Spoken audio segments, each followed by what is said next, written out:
Alhamdulillahilladzi arsala rasulahu bil huda wa dinil haq liyudhhirahu 'ala dini kullihi wa kafa billahi shahida. Asyhadu an la ilaha illallah wahdahu la syarika lah wa asyhadu anna Muhammadan 'abduhu wa rasuluh alladzi la nabiyya ba'dahu. Hadirin ikhwati iman yang dimuliakan oleh Allah Subhanahu wa taala. Alhamdulillah, pada pagi hari ini kita masih diberikan kekuatan oleh Allah Subhanahu wa taala untuk melaksanakan atau telah melaksanakan salat subuh berjamaah, yang mana mudah-mudahan salat subuh berjamaah ini terus kita laksanakan secara istiqomah, karena kita mengetahui bagaimana keutamaannya, bagaimana kaitan dengan janji yang Allah berikan kepada kita, yaitu dengan salat qobla subuhnya lebih baik daripada dunia dan isinya. Kemudian dengan salat subuh berjamaah ini merupakan suatu bentuk bahwa kita terbebas dari sifat kemunafikan. Maka mudah-mudahan juga dengan wasilahnya salat subuh berjamaah ini kita mendapatkan juga maghfirah rahmat Allah Subhanahu wa taala.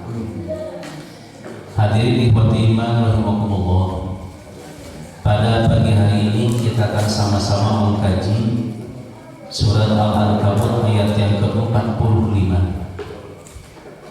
Allah Subhanahu wa taala telah berfirman, A'udzu billahi minasyaitonir rajim.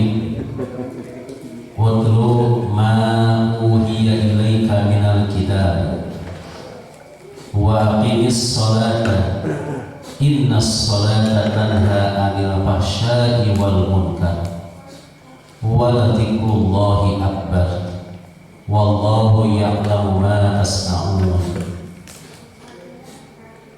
Pada ungkapan ayat ini Allah berfirman, Utlu ma uhiya ilaika minal kitab. Bacalah apa yang telah aku wahyukan kepadamu minal kitabi, dari kitab. Wa aqimis sholata, dan dirikanlah sholat. Innas sholata tanha 'anil fahsya'i wal munkar. Karena sesungguhnya sholat itu bisa mencegah dari perbuatan fahsya dan munkar. Wa dzikrullahi akbar, dan sholat itu adalah zikir yang paling besar. Wallahu ya'lamu ma tasna'un, dan Allah mengetahui apa yang kalian kerjakan. Itulah para bapak dan para ibu, surat Al-Ankabut ayat yang ke-45. Pada ungkapan ayat ini Allah memberikan suatu bentuk perintah. Tapi kalau kita memperhatikan bentuk perintah ini tidak ditujukan secara umum kalau lihat dari segi bentuk lafadznya. Tapi bentuk perintah ini ditujukannya kepada seseorang. Karena bentuk kalimatnya utlu dan aqimi, begitu. Utlu, bacalah olehmu, wa aqimis sholata, dan dirikanlah olehmu sholat. Berarti kalimat ini ditujukannya kepada seseorang. Maka kalimat ini ditujukannya kepada seseorang, yang dimaksud itu adalah Rasulullah SAW. Jadi walaupun ayat ini ditujukannya kepada Rasul secara ukuran lafziyahnya, tetapi secara ukuran makna, maka ayat ini juga ditujukan pada umat Rasulullah SAW. Jadi selama tidak ada pembatas dalil, maka itu berlaku untuk umum walaupun ditujukannya kepada Rasul.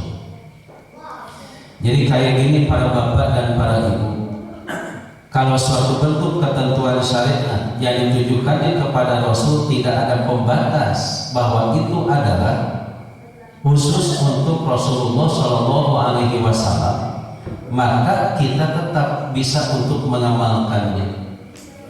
Makanya kenapa ada yang dimaksud dengan kalimat al-khususiyah. Jadi khusus itu untuk Nabi. Maka kalau nanti Allah mengkhususkan untuk Nabi, berarti itu tidak berlaku bagi kita. Cara Rasulullah Shallallahu Alaihi Wasallam, beliau itu memiliki istri lebih dari 4. Sedangkan kita itu dibolehkan oleh Allah batasan punya istri itu hanya sampai 4. Jadi lebih daripada itu tidak boleh. Rasul punya istri 9, maka ketika Rasulullah itu punya istrinya 9, itu khususnya untuk beliau. Bagi para bapak itu khususnya cuma sampai 4. Lebih daripada 4 itu tidak boleh. Gitu. Nah kemudian sholat tahajud untuk Nabi itu hukumnya wajib. Tapi bagi kita itu hukumnya adalah sunat. Untung sunat, kalau wajib repot. Makanya bagi kita sholat wajib itu hanya 5 waktu saja, dan untuk laki-laki ditambah dengan sholat Jumatnya. Nah inilah yang disebut dengan bentuk ungkapan khususnya, kekhususan bagi Rasulullah Shallallahu Alaihi Wasallam. Pada ungkapan ayat ini ada bentuk kalimat utlu ma uhiya ilaika.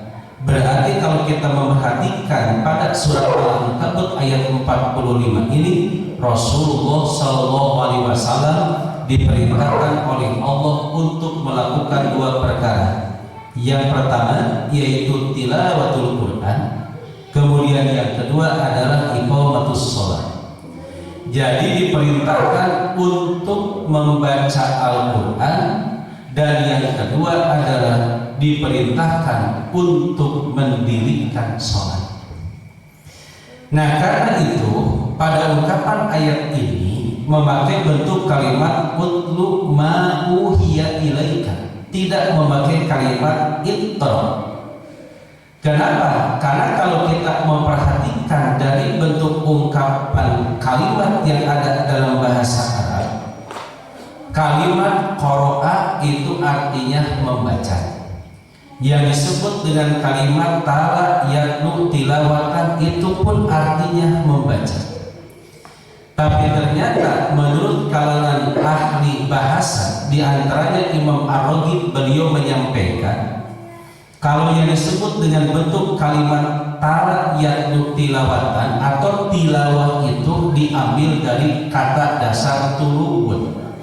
Tuluwun itu mengandung arti mengikuti suatu bentuk aturan.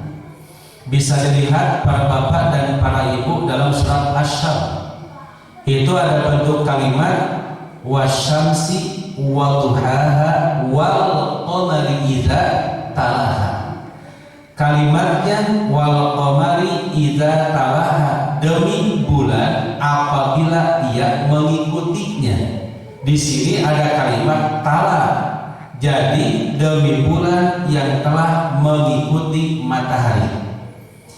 Nah berarti mengandung arti yang disebut dengan bentuk kalimat tala yang tilawatan itu ternyata bukan sekedar membaca.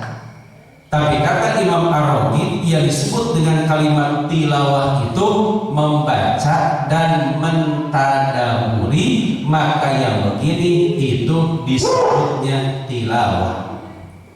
Nah karena itu ada perbedaan antara bentuk kalimat tilawah dengan qiraah. Kalau qiraah itu membaca bentuknya secara umum, jadi artinya segala bentuk perkara yang kita baca itu bermakna qiraah. Tetapi kalau yang disebut dengan bentuk kalimat tilawah itu sudah mengandung arti khusus, yang kita baca itu adalah kitab-kitab suci yang diturunkan oleh Allah Subhanahu wa Ta'ala, wabil khusus yaitu Al-Quran. Jadi kalau kalimatnya ketika kita menemukan kata-kata tilawah, maka itu tujuannya adalah kepada Al-Quran. Jadi kalau kita mengambil suatu bentuk kesimpulan, yang disebut dengan tilawah itu pasti qiraah. Tetapi kalau yang disebut dengan qiraah itu belum tentu tilawah. Ini kesimpulan dari Imam Ar-Raghib kenapa memakai bentuk kalimat utlu ma uhiya ilaika minal kitab. Begitu. Tetapi kalau berbicara mengenai masalah qiraah, lihat di wahyu yang pertama. Itu kalau di wahyu yang pertama ada bentuk kalimat Pak, Iqra bismi rabbikal ladzi khalaq. Itu kalimatnya Iqra, bacalah oleh kamu. Itu tidak memakai kalimat utlu. Kenapa seperti itu? Karena diantaranya wahyu yang pertama kali diturunkan oleh Allah pada Rasulullah itu surat Al-Alaq ayat 1 sampai 5. Makanya Nabi diperintahkan oleh Allah, Iqra, bacalah oleh kamu. Maka kita perhatikan Pak, Rasulullah SAW itu tidak bisa membaca. Pada saat beliau itu tidak bisa membaca, diperintahkan oleh Allah melalui malaikat Jibril untuk membaca. Ini perkara yang berat sebetulnya. Tidak bisa membaca, tapi diperintahkan untuk membaca. Ini bukan perkara yang mudah. Kayak kita Pak, tidak punya kemampuan pada satu bidang, lalu kita disuruh untuk melakukan sesuatu di luar batas kemampuan kita. Ini bukan perkara mudah. Gitu. Kayak orang tidak bisa baca Quran, dipaksa baca Quran, kubuhnya kayak sampah gitu. Dia tidak mau melakukan ini. Makanya ketika ada bentuk ungkapan kita, ada orang disuruh untuk membaca Al-Quran, dia tidak mau membaca Quran. Kenapa? Karena tidak bisa. Walaupun sebetulnya dituntut untuk bisa begitu. Kayak di pengajian saja Pak, kalau seandainya udah ada acara di tes sholat, jarang hadir. Nanti minggu depan kita akan dites praktek sholat seorang. Ternyata minggu depan betul saja Pak hadir gitu. Kenapa? Karena takut dites sholat gitu. Nah inilah diantaranya Bapak Ibu. Tapi kalau kita itu diberikan kemampuan untuk melakukan sesuatu, lalu kita disuruh, ya siap. Ada seorang suami Pak tidak bisa jadi imam, disuruh imaman oleh istrinya, gitu. Tidak mau, malu. Masa pemimpin rumah tangga tidak bisa jadi imam? Kalaupun tidak mau, kalaupun mau tidak mampu. Akhirnya kan banyak alasan. Siap Bapak imaman, tapi duhur dan asar gitu. Kenapa? Ya duhur dan asar Bapak tadi jahat gitu Pak. Jadi kalau maghrib bisa subuh, terus saya Bapak mah di masjid Bapak, sebab laki-laki mah lebih baik sholat di masjid. Kumaha we alasan Bapak ya. Padahalnya gitu deh, tidak ada kemampuan untuk jadi imam. Nah inilah Bapak-bapak, ibu-ibu, Rasul pun sama. Kata malaikat Jibril, Iqra, baca oleh kamu. Jawaban Nabi Pak, ma ana biqari'in, aku tidak bisa membaca. Apa yang dilakukan oleh malaikat Jibril di mulut Rasulullah, setelah itu lepaskan lagi, diperintahkan lagi, sama apa jawabannya? 3 kali Nabi diperintahkan untuk membaca, jawabannya sama, ma ana biqari'in, aku ini tidak bisa membaca. Baru oleh malaikat Jibril diajarkan apa isi dari bacaan tersebut. Maka kalimatnya Iqra bismi rabbikal ladzi khalaq sampai ayat yang kelima. Setelah itu baru Rasulullah Pak bisa mengucapkan hebatnya Nabi begitu. 1 kali diajarkan bisa. Inilah yang disebut dengan sifat patonah kecerdasan yang dimiliki oleh Rasulullah Shallallahu Alaihi Wasallam. Nah, kenapa kalimatnya memakai kalimat Iqra bukan utlu? Memakai kalimat Iqra itu Nabi pada saat itu disuruh baca, bukan sekedar membaca ayat itu, tapi membaca juga secara keseluruhan.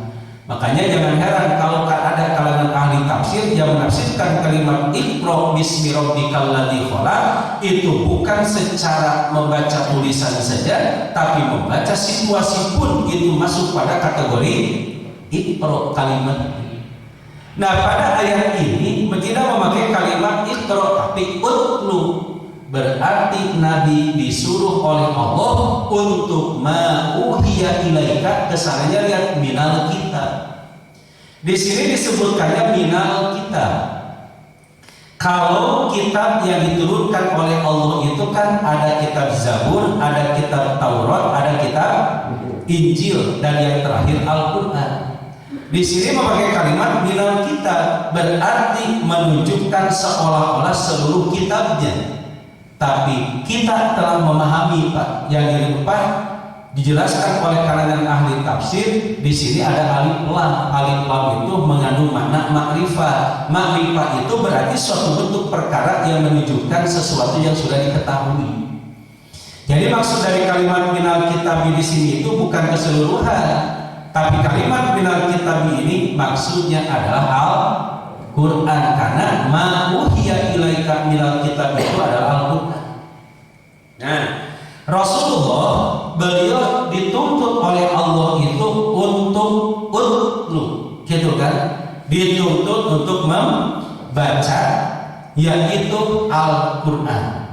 Mengandung makna membaca di sini bukan sekedar membaca biasa, tetapi di sini itu mengandung makna dibaca, ditadaburi, dipahami, kemudian diamalkan. Itulah yang dimaksud dengan utlu ma uhiya ilaika minal kitab.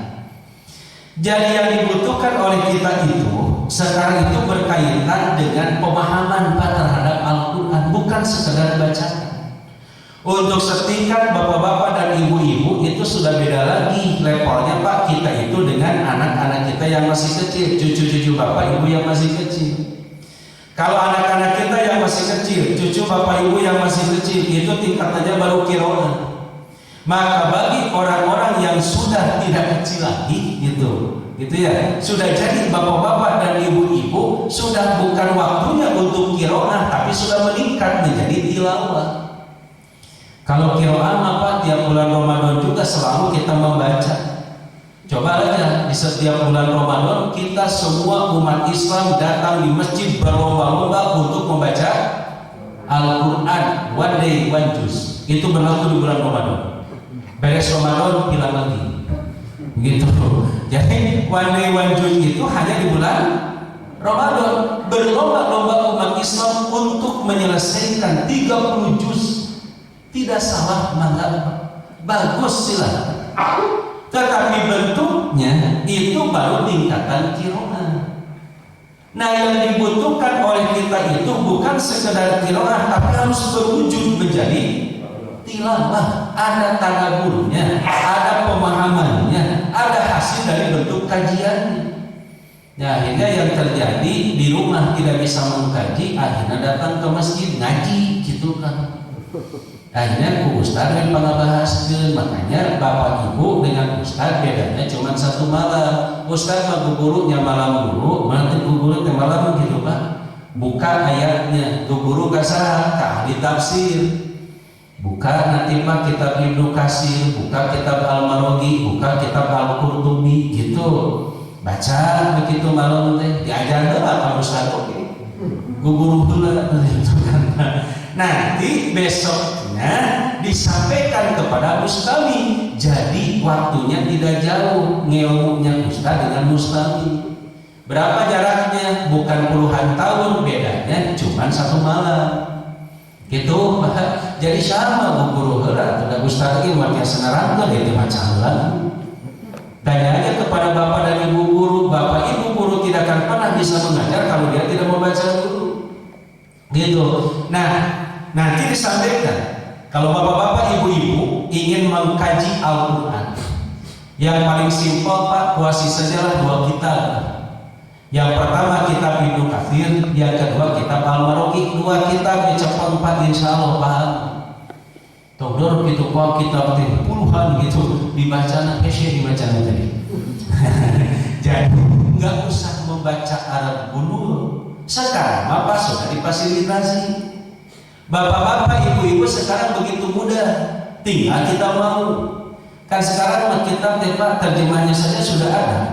Ibnu Katsir terjemahnya sudah ada. Kemudian Al-Marwazi pun terjemahnya sudah ada. Tinggal masalahnya mau tidak kita membaca.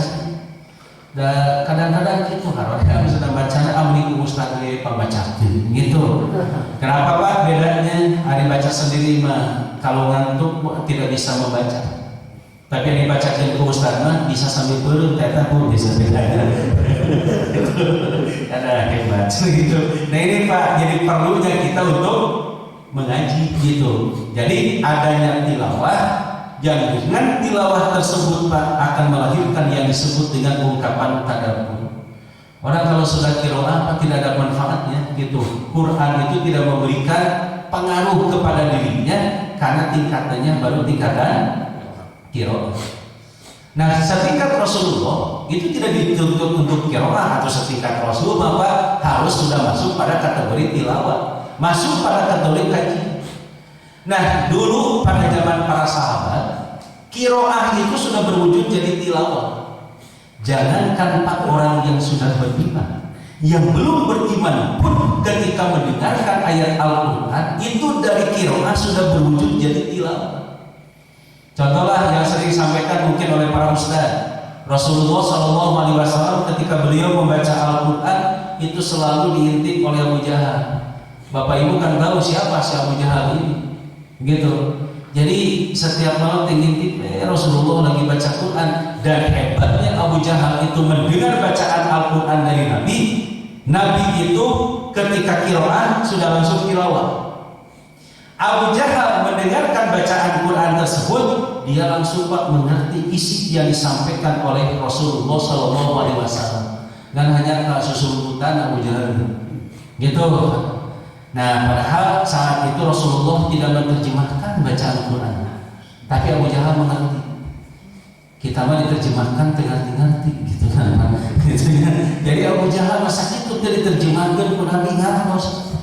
Nah itu kan, kenapa? Ya tidak usah terjemahkan itu, karena mereka yang bahasanya hampir sama. Ibnu Mas'ud datang kepada Rasulullah, ya Rasulullah, sudah saatnya Al-Quran itu dibacakan di hadapan orang-orang Quraisy. Apa nasihat dari Rasulullah? Jangan Ibnu Mas'ud, belum waktunya Quran dibacakan kepada mereka. Ibnu Mas'ud tepat di mana bab imam berdegongan. Yang bapak-bapak, ibu-ibu pun sudah tahu postur tubuh Ibnu Mas'ud seperti apa. Ibnu Mas'ud itu kan Pak orangnya pendek, gitu. Ibnu Mas'ud pendek, jadi kalangan orang Arab kan ya. Gitu. Ada yang disebut dengan pangjangkungna di antara nu pendek, sareng pangpendekna di antara nu jangkung kalian kan. Ya, kalau pangpendekna di antara nu jangkung, tadi jangkung kene. Tapi upami pangjangkung di antara nu pendeknya nih, gitu kan. Nah, makanya Pak mengukurnya Ibnu Mas'ud itu pendek di kalangan orang Arab, gitu. Beliau itu postur tubuhnya Pak pendek, kemudian badannya pun kecil. Kelihatan dari apa kecilnya itu? Dari betisnya Ibnu Mas'ud itu sangat kecil. Gitu. Jadi orang kan ada juga yang badannya kecil tapi betisnya besar gitu. Ada kan wajah keibuan kaki kesebelasan gitu kan. Gitu kan. Jadi seperti itu. Ibnu Mas'ud Pak, beliau walaupun postur tubuh yang kecil naik Pak ke atas Ka'bah. Itu kan kelihatan, kan orang kecil mah gampang naik ke Ka'bah baca surat Ar-Rahman. Ya bapak-bapak, ibu-ibu pun apa istilahnya sering kali mendengar ketika imam itu membaca surat Ar-Rahman, kita Pak merasa gitu kan pengaruhnya itu hebat. Ketika surat Ar-Rahman dibacakan sampai mungkin ada bapak-bapak ibu-ibu yang menangis. Ketika menangis dari sholat ditanya, kenapa Anda ketika mendengar surat Ar-Rahman menangis? Mengerti tidak? Tidak. Justru menangis itu karena tidak mengerti. Saking sedihnya kutegantos gitu kan Pak. Orang itu bisa menangis kadang-kadang dari segi intonasi, bukan paham pada isinya. Ada orang yang ketika berdoa apa gitu, kemudian mari kita berdoa tuh semua sambil menangis berdoanya itu. Sebetulnya yang mempengaruhi itu bukan kata-kata saja, tapi intonasi dan situasi pun memberikan pengaruh yang seperti itu. Makanya bapak-bapak dan ibu-ibu, ini dibacakannya surat Ar-Rahman. Semua aktivitas yang dekat dengan Ka'bah berhenti. Kenapa? Mereka mendengarkan surat Ar-Rahman itu secara qiraah sudah ada tilawah di dalamnya yang dibacakan oleh Ibnu Mas'ud, mereka mengerti. Sampai mereka terkagum-kagum, ini bahasa yang begitu bagus, bahasa yang begitu tersusun dengan rapi. Sampai punya kesimpulan tidak mungkin manusia biasa bisa menyusun kalimat yang seperti ini. Maka mereka setelah sempat menghayati itu, akhirnya ada orang yang menyadarinya. Kata mereka, "Hei, sadar kalian," katanya, "bacaan ini itu dibaca oleh sahabatnya Muhammad." Maka mereka melihat ke atas Ka'bah, betul saja Ibnu Mas'ud yang sedang membacakan. Tilawah ini tidak memberikan pengaruh kepada diri orang-orang Quraisy pada saat itu. Ibnu Mas'ud ditarik dari Ka'bah, dipukuli Pak habis-habisan sampai babak belur. Datang pada Rasulullah, kata Rasul, "Wahai Ibnu Mas'ud, apa yang terjadi?" Maka Rasulullah atau Ibnu Mas'ud menjawab, "Ya Rasulullah, saya telah membacakan Al-Quran di hadapan orang Quraisy." Nabi mengatakan, "Bukankah aku mengatakan kepadamu, wahai Ibnu Mas'ud, belum waktunya?" "Betul ya Rasul, tapi kalau Anda menyuruh lagi saya untuk membacakan, saya akan bacakannya lagi." Hebat, namanya sakit tutas babak belur, gitu. Nah ini hebatnya setingkat sahabat. Cuman masalahnya setelah jadi tilawah pun itu belum tentu memberikan pengaruh, karena tergantung kepada hatinya. Nah hatinya Abu Jahal itu tertutup dengan sifat kesombongannya. Begitu pula hatinya Ibnu Mas'ud, sahabat orang-orang Quraisy itu tertutup dengan kesombongannya. Bukan tidak paham, tapi kesombonganlah yang telah menghalangi dirinya. Gampang Pak untuk mengukur makna ini. Kalau seorang suami dinasehati oleh istrinya, lalu suami secara logika mengerti dan membetulkan apa yang dikatakan oleh istrinya. Tetapi ketika di dalam diri seorang suami itu ada sifat kesombongan, dijamin suami tidak mau menerima. Sebaliknya juga sama, istri pun akan seperti itu. Dinasehati oleh suami, "Pak, nolak," begitu. Padahal kata istrinya yakin apa yang dikatakan oleh suaminya itu benar, gitu. Malahan nanya di ke Ustaz, "Ustaz, resep sampun lanjut menita percaya," gitu kacaroki. Gitu. Nah, terangkan Ustaz ternyata sama. Dah hasil ngaji suaminya juga. Maka apa yang terjadi? Baru menerima, air nasihati oleh suami orang lain menerima, gitu kan? Air nasihati oleh suami sendiri tidak menerima. Ada apa? Al-kibru, Pak, kesombongan di dalam diri seseorang. Yang namanya sombong, Pak, mau dari ahli ilmu, gitu. Mungkin saja di Ustaz mungkin ayat sombong. Karena merasa dirinya, "Oh, saya suka memberi tausiah, saya suka memberi nasihat." Seringkali tidak mau dinasihati oleh orang lain, gitu. Kenapa? Ada kesombongan di dalam dirinya, merasa dirinya itu lebih hebat dibandingkan dengan orang yang telah menyampaikan ilmu kepada dirinya. Jadi ini tidak ada kaitan daimah siganan ulama itu ayah sombongan. Kabe setan oge sekelas ulama. Gitu. Jadi setannya juga sekelas ustaz, gitu. Baik, ada yang suka ceramah Pak, datang ke masjid Jumatan, kebetulan mungkin di London lah, tidak ada jadwal. Jadi Ustaz nerangkeun hati teh. Wah, hafal ayat ini Mas. Gitu. Jawab begitu kan Pak. Karena saya sudah tahu arti dua beda apa ayat oke, pasti begini kesimpulannya begini. Udah tidak mendengar. Maka saya mengatakan Pak Kod laku begitu. Kenapa salah laku? Pak saya paham. Nah kalimatnya di dalam hadis Pak bukan karena pahamnya, tapi istama'a wa ansota, mendengarkan dan dia mau paham mau tidak tetap dengarkan saja. Gitu. Sehingga Bapak mendengarkan khutbah Jumat di Masjidil Haram, Masjid Nabawi, itu teh bukan doa semuanya. Ya, dari Pak, amin, amin. Di awal saya ke akhir, amin dulu gitu. Kenapa mengatakan amin? Ini mengadu awal, Pak Tiptis. Bukan pengadu awal, tapi memang bahasanya bahasa Arab, gitu. Bapak mengerti nggak? Enggak kan? Ibu mau gimana? Bapak itu tidak mengerti, mau mengerti mau tidak tidak mendengarkan. Karena tugas kita mendengarkan, gitu. Maka insya Allah tidak akan laku Jumat kita. Nah seperti itunya Pak. Jadi bapak-bapak dan ibu-ibu, selama kita itu memahami apa istilahnya sok gitu, mau mengerti mau tidak, komunitas paham, jangan merendahkan kepada siapapun juga. Dia memberikan nasihat, terima nasihatnya oleh kita.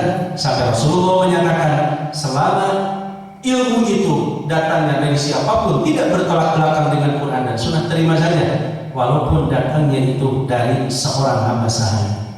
Jadi kan kita bisa menggambarkan di orang Arab Pak, hamba sahaya itu diibaratkan seperti orang yang hina lah kalau hamba sahaya itu, karena ada kalimat diperjual belikan. Jadi walaupun itu datangnya dari siapapun juga, kalau memang itu cocok dengan Quran dan Sunnah, terima. Jadi hilangkan sifat kesombongan di dalam diri kita. Dari qiraah berwujud menjadi tilawah, maka dari tilawah Pak itu akan melahirkan yang disebut dengan pengamalan kalau tidak ada kesombongan di dalam diri kita. Begitu Bapak Ibu, makanya utlu ma uhiya ilaika minal kitab. Apa yang terjadi kalau sudah utlu ma uhiya ilaika minal kitab itu dijelaskan dalam surat Al-Anfal. Maka hasil dari tilawah itu akan melahirkan yang disebut dengan zadathum imanan. Nah itu Pak nanti hasilnya. Maka akan bertambahlah keimanan mereka. Nah, jadi iman sudah ada, dikaji Quran itu, ditadabur Al-Quran, maka melahirkan yang disebut dengan penambahan pada keimanan kita. Kan dulu pernah saya menyampaikan, bertambahnya yang disebut dengan keimanan itu makin yakin keimanannya, yang kedua makin tentram hidupnya, dan yang ketiga Pak nasyaton makin rajin dalam beramal solehnya. Gitu kalau Bapak Ibu ingin mengukur keimanan kita itu meningkat, lihat Pak di amal soleh. Amal soleh meningkat, iman meningkat. Amal soleh tidak meningkat, maka iman tidak disebut meningkat.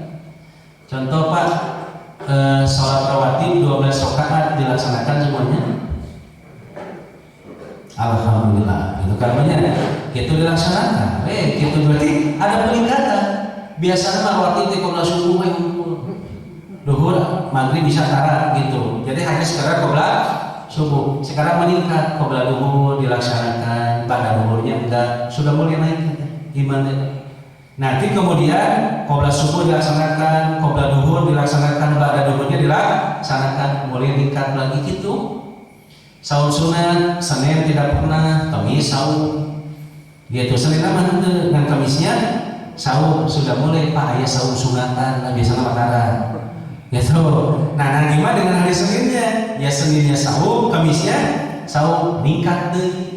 Nanti saum 3 hari di setiap bulan, mulai meningkat. Itu aja, mengukur iman itu dilihat dari segi ketaatan. Nah itu nasyaton Pak. Jadi zadathum imanan itu makin semangat dalam melaksanakan ibadah. Cuman kita melihat dari hasil ungkapan tulian alaihim ayatu zadathum imanan, ada kalimat bertambah keyakinan kita. Pada saat sekarang ini para bapak dan para ibu, kita tetap masih dihadapkan pada sesuatu yang menjadi persoalan dari waktu sebelumnya. Adanya COVID-19. Kita kan terus Pak di pemerintahan muncul gitu Pak. Setiap kali bertambah nanti orangnya begitu. Gitu. Sekarang sudah bertambah 3.000 sekian. Diberitakan ini sudah bertambah 3.000 sekian. Terus 3.000 gitu. Jadi nggak meningkat, penambahannya 4.000. Nah, di sini berarti berdasarkan penelitiannya bahwa COVID-19 katanya masih ada. Nah ini harus menjadi evaluasi. Kenapa sampai Allah belum mencabut COVID-19? Yang kita walau alam lah Pak gitu. Dalam urusan masalah ini itu apa penyebabnya? Dan sampai muncul dikatakan ada seperti tidak ada. Dikatakan tidak ada, masih ada yang mau. Nah mau ayat terus. Yang jadi kita bingung Pak, pan sebelum ada COVID-19 oke. ayo Muhammad gitu. Nah ini jadi ada yang dampaknya ada yang masih kena gitu kan. Sampai di Cimahi kemarin 13 guru setelah diswab itu Pak terkena dampak dari COVID-19 gitu. Akhirnya kemarin mau ada yang tatap muka di Cimahi itu sekarang tidak jadi karena ada guru yang terkena dampak ini. Sampai ada salah seorang guru Pak video call itu di ruangan isolasi, inilah saya gitu. Saya tidak apa-apa, saya sehat. Ya pasti sehat Pak, dan dinyatakan OTG orang yang tanpa gejala kan gitu. Nah sekarang mah kita kan sampai berpikir ya Allah, berdoa sering gitu kepada Allah agar cepat dicabut COVID-19 gitu. Ya buktos apa masih tadi keropan karpet dari apa-apa gitu. Makanya yang sekarang apa istilahnya nyumbang karpet ke Masjid Adikro itu belum dapat pahala lagi karena belum dipakai gitu kan. Yang dapat pahala itu siapa? Yang kesejadah ya dulu Pak. Makanya kemarin malam kita beres ngaji ada yang membagikan sajadah sawajahin itu dibagikan gitu. Ini karena COVID mudah-mudahan jadi amal soleh. Kata DKM kalau di kita pas terus diamparkeun kan. Karena ada orang yang mewakafkan di antaranya karpetnya ingin dipakai, ya kita hormati saja, dipakai. Ada sudah diamparkan karpet, ayo bagi sajadah. DKM dia protes atau dibagi sajadah, sudah mau dialih karpetnya. Nah DKM santai, para karpetnya juga di luar ayah sajadah. Jadi sajadah ayah, karpet lagi ayah. Nah ini Pak Ibu, kondisi seperti ini kan membuat diri kita itu merasa sedih gitu kan. Nah makanya kita memohon Pak kepada Allah, mudah-mudahan COVID-19 ini cepat berlalu, dan itu pun harus menjadi evaluasi bagi kita. Sampai di mana tilawah kita gitu. Jadi sampai di mana kita mengamalkan Al-Qur'an. Maka kalau kita Pak sudah mengamalkan Al-Quran, memohon kepada Allah, saya menjamin janji Allah bahwa Allah akan mencabut apapun yang Allah berikan sebagai bentuk penderitaan terhadap hamba-hambanya. Nah inilah perlunya kita yang disebut dengan tilawah Al-Quran. Yakin Pak segala bentuk perkara itu merupakan takdir dari Allah. Dan kalau kita berbicara kaitan dengan ilmu tauhid, takdir itu kan ada dua Pak. Kalau kata kita kan ada takdir yang baik, ada takdir yang buruk. Sebetulnya kalimat yang cocok ini begini Pak. Ada takdir yang cocok dengan keinginan hawa nafsu, ada takdir yang tidak cocok dengan keinginan hawa nafsu. Itu yang cocok sebetulnya. Kenapa ada kalimat Pak takdir yang jelek? Itu karena tidak cocok dengan keinginan hawa nafsu. Dan segala bentuk takdir yang Allah tetapkan sebetulnya mah baik Pak, bagus semuanya juga kata Allah. Cuman dipandangnya oleh kita karena tidak cocok dengan keinginan hawa nafsu, jadi dianggapnya jelek. Gitu. Kapan takdir itu terjadi? Apa takdir itu bisa kita tahu apabila sudah terjadi, dan belum terjadi maka kita tidak tahu. Makanya muncul pertanyaan, apakah takdir itu bisa dirubah dengan doa? Kita Pak bisa merubah itu kalau tahu takdir kita. Itu bisa dirubah. Karena tidak tahu takdir kita itu apa, maka kita tidak tahu apa yang harus dirubah. Nah bagaimana dengan doa? Itu mah bagian dari ikhtiar, supaya Allah menetapkan takdir itu yang cocok dengan keinginan hawa nafsu kita. Jadi doa apa? Bagian dari ikhtiar. Merubah takdir dan tidaknya tidak tahu, karena urusan takdir mah urusan yang gaib.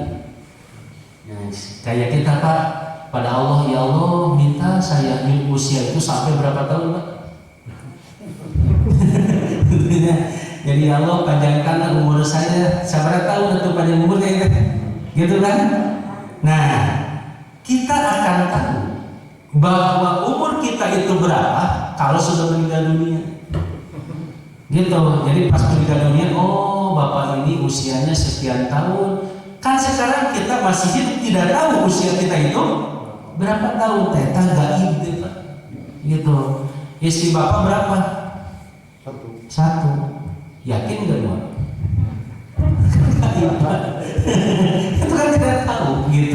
Makanya segala bentuk perkara itu Pak, takdir akan diketahui apabila sudah terjadi. Kita laki-laki Pak mungkin nikah cuma 1 kali, tapi ada ibu-ibu yang nikah sampai 5 kali. Jangan mengatakan dasar si ibu itu mah tukang nikah. Bukan tukang nikah Pak, memang takdirnya saja dia itu harus nikahnya 5 kali. Sampai ibu ini bertanya, nanti di akhirat saya dengan suami yang mana? Sebegitu. Kalimahan sebegitu. Jadi dengan suami yang mana? Gitu. Ya aku mau kewe mulah gitu. Ya, kayak Siti Aisyah Pak nanya sama Rasul, ya Rasulullah, kalau nanti kan Rasul Pak isinya 11. Aisyah bertanya pada Rasulullah, ya Rasulullah, kalau nanti Anda di akhirat itu beserta isi yang mana? Kan 11 isinya. Bijaksana Rasulullah menjawabnya. Tidak dengan Aisyah, tidak. Dengan Khadijah, tidak. Tapi Rasulullah mengatakan, maka aku akan bersama istriku yang paling solehah. Seperti itu. Jadi dengan istriku yang paling solehah. Nah ini Pak Ibu yang disebut dengan takdir itu, yang cocok dengan hawa nafsu, saya jamin tidak jadi masalah. Jadi Bapak pingin mobil ditakdirkan dapat Pak, atau pasti mau jadi masalah. Tapi yang jadi masalah itu menanamkan keimanan di dalam diri kita ketika kita menghadapi takdir yang tidak cocok dengan keinginan hawa nafsu.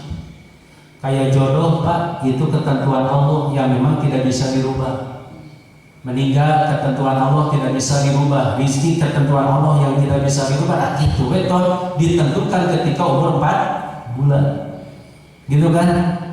Walaupun kita ingin menikah dengan si A dan jadinya harus dengan si B, itu harus terjadi. Tidak bisa ditolak lagi walaupun tidak ada keinginan menikah dengan si B. Itu jadi jodoh matosnya Pak.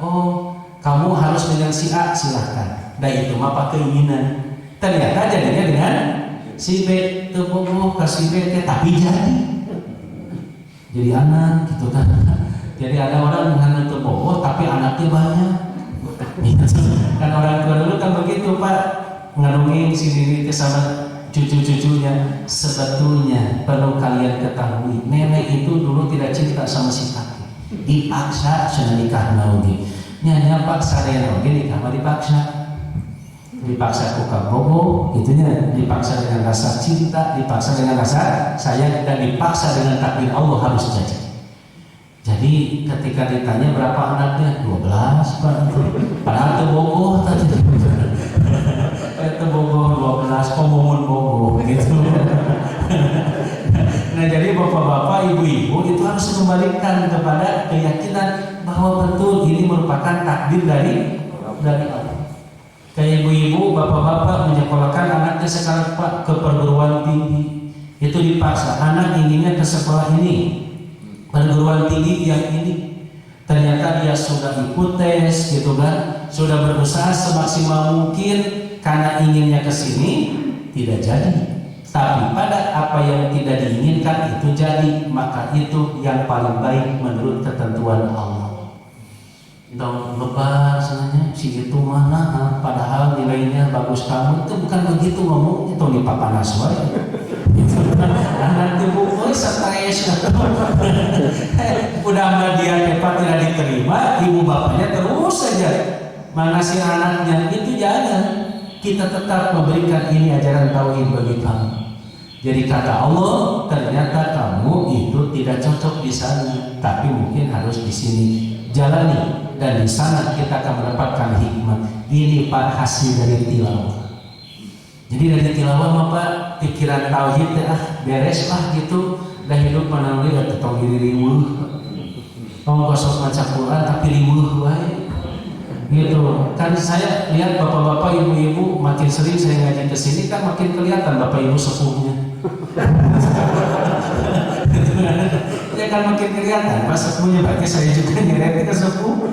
Nah makin usia itu terus bertambah, berarti tilawah kita harus makin meningkat. Untuk menghadapi apa? Segala bentuk persoalan itu Pak tidak dijadikan repot bagi kita.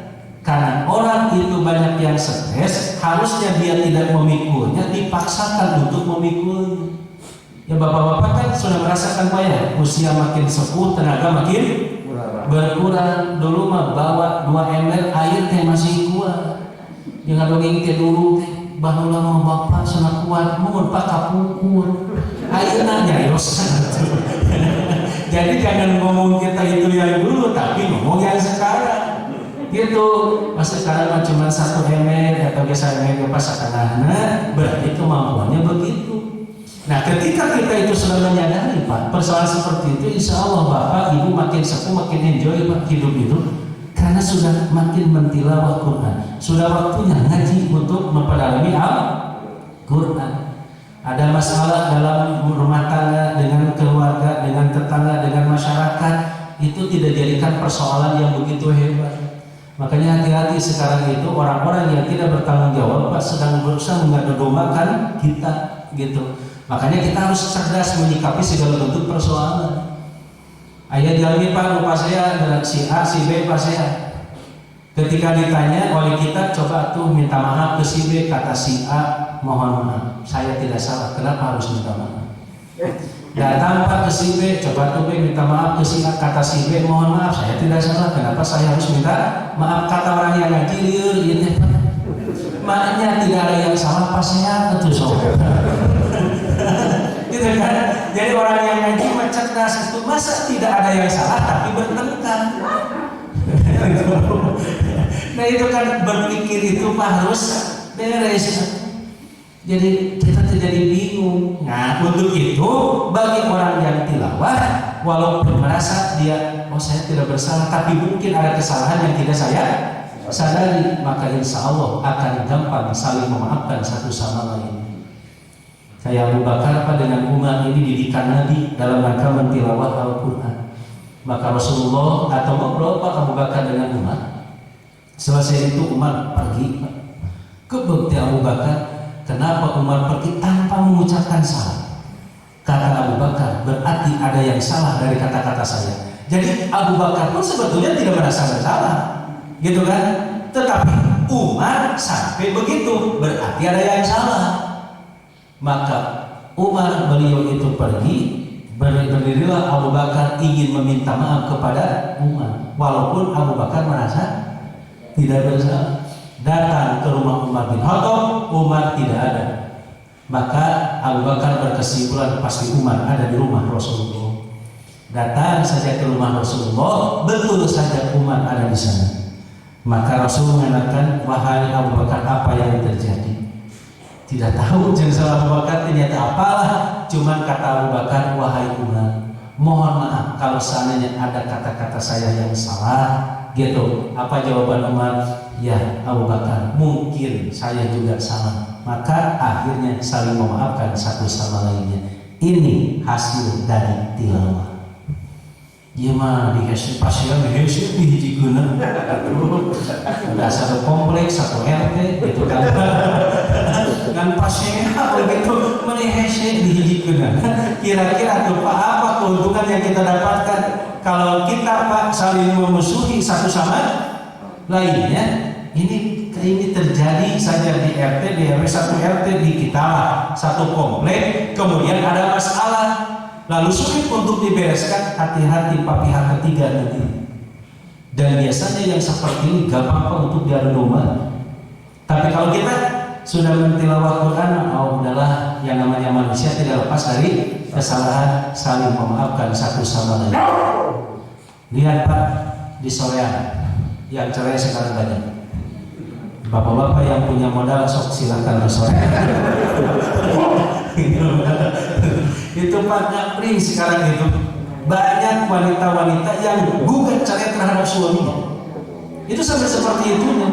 Ini ada apa sampai banyak wanita yang ingin diceraikan oleh suaminya? Ini mungkin Pak yang tadi sifatnya al-afunya saling memaafkan itu sudah tidak, karena sudah tidak ada lagi tilawah di dalam Al-Quran. Padahal mungkin maca Qurannya kosong, cuman dari qiraat itu tidak mewujudkan yang disebut dengan tilawahnya. Ini Pak yang jadi bahaya itu. Ya senaga suami saya nganggur, Udah cerai saja, harusnya berdasarkan keimanan. Kalau nanti punya suami yang baru, apakah lebih baik daripada ini? Gitu. Kalau punya suami yang baru, apakah dia itu akan punya penghasilan yang lebih daripada ini? Kan tidak. Pak, banyak terjadi Pak, udah nikah, sebelum nikah gajinya juga besar sampai 80 kilo. Dia istrinya nafkahnya besar, saya punya penghasilan yang besar, nikah saja bangkrut Pak perusahaannya. Itu kan tidak banyak kejadian seperti itu. Maka dengan kalimat tilawah, yakin bahwa Allah yang memberikan rezeki. Walaupun tidak bekerja di tempat yang seperti biasanya, tidak punya gaji seperti biasanya, tapi tetap Allah akan memberikan rezeki. Urusan rezeki Pak bukan melihat dari jumlahnya, tapi dari keperluan. Kayak ada orang Pak, mungkin gaji satu hari bisa dihitung penghasilan 1 juta, kesininya jadi 500.000 berdasarkan jumlah uang berkurang. Tapi Allah tahu dulu 1 juta karena keperluannya harus sampai 1 juta. Sekarang 500.000 karena keperluannya 500.000. Jadi bukan kaitan jumlahnya, tapi kaitan dengan kebutuhan dan keperluannya. Sobat kutilawah calon seperti itu. Ya kan, ibu punya suami pensiun terkena seminggu, berarti keperluan ibu sudah mulai dikurangi oleh Allah. Oh, berarti keperluan saya sekarang mau begini. Dulu bapak masih dinas, gajinya pun besar, anak-anak masih kecil kan, sekolah begitu beres sekolah, anak kita sudah punya penghasilan, maka bapak pensiun, maka gajinya pun berkurang. Kenapa berkurang? Karena keperluannya sudah berkurang. Tak itu Pak, itu berbicara tauhid yang lahir dari ungkapan tilawah. Itu aja. Makanya bapak-bapak dan ibu-ibu, utlu ma uhiya ilaika minal kitab. Bacalah apa yang aku wahyukan kepada Muhammad dari Al-Quran. Dengan mentilawah Al-Quran akan melahirkan yang disebut dengan kekuatan akidah, kekuatan tauhid yang begitu kuat. Dengan tauhid yang begitu kuat, tidak akan pernah kita bisa diadu domba oleh siapapun. Yang lebih khusus jamaah masjid Zikro ini Pak, mengapa dalam rumah tangga terus Pak dibina dengan sebaik-baiknya. Bapak Ibu harus menjadi contoh bagi anak-anak Bapak dan Ibu. Jadi Pak, anaknya melihat Bapak tuh, alhamdulillah lihat tuh Bapak sama Ibu tidak pernah bertengkar, padahal kosong. Kan kita ada masalah itu Pak, anak-anak kita tidak tahu. Jadi mau balik pasien, naik mobil dong, ayo gitu kan itu kata batu sepi cok ini mah pasien, bener gitu. Ibu marah ke bapak dengerin aja, bapak marah ke ibu sok beres Pak, dilakukan gimana, udah selesai beresnya. Kalau gitu saling memaafkan, terus pulang ke rumah kita Pak seperti belum pernah bertengkar. Nah itu ini hasil dari tilawah gitu. Iman baca Quran Pak tiap waktu saya pas saya jalan wae gitu.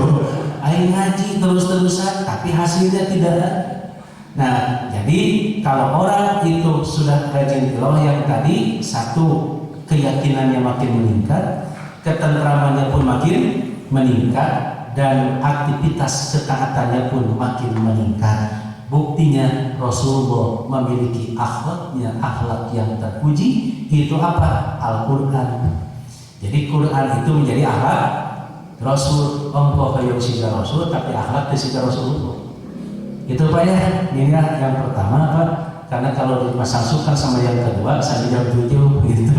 Kira-kira kedua masih singkat gitu.